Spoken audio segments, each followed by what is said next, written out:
জান্নাতের পথে চলে।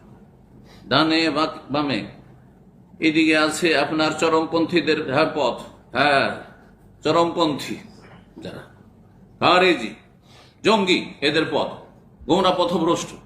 আর এদিকে হচ্ছে শিথিলপন্থী ঢিলাপন্থী শিরক বেদাতে লিপ্ত।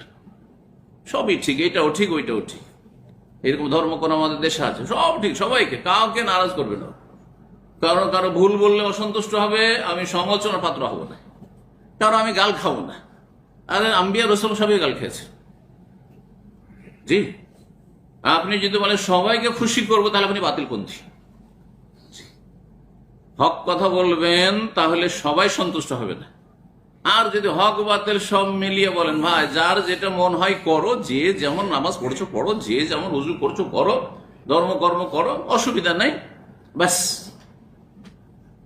দুনিয়ার ক্ষেত্রে ছাড় দেবেন, কিন্তু দিনের ক্ষেত্রে ছাড় দেওয়ার কোনো অধিকার নেই। আল্লাহ কালা রসুল মানহাজে সালাফ সাহাবায়ে কেরামদের তরিকা। ইসলাম 1400 বছর আগে যেমনটা ছিল ওই রকম ইসলাম পালন করতে, এটা হচ্ছে ইসলাম। বাকিগুলো ভেজাল যুক্ত। আপনি আপনার ইসলামকে মিলিয়ে দেখুন, সাহাবায়ে কেরামদের আমলের সাথে আপনার ইসলাম মিলছে কিনা।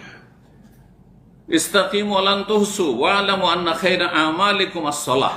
আর জেনে রাখো তোমাদের সবচাইতে খায়রা আমালিকুম, সবচাইতে ভালো আমল হচ্ছে নামাজ। সালাতের চাইতে, নামাজের চাইতে ভালো আমল দুনিয়াতে কোনো কিছু নেই।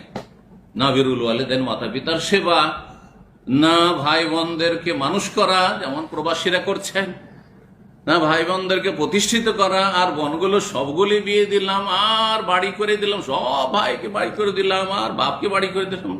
আরে ওগুলো নেকির কাজ, কিন্তু আপনার নামাজ না থাকলে ওগুলো জিরো। 5 ওয়াক্ত নামাজ না থাকলে সব জিরো। আর 5 ওয়াক্ত নামাজ যদি থাকে তারপরে ওই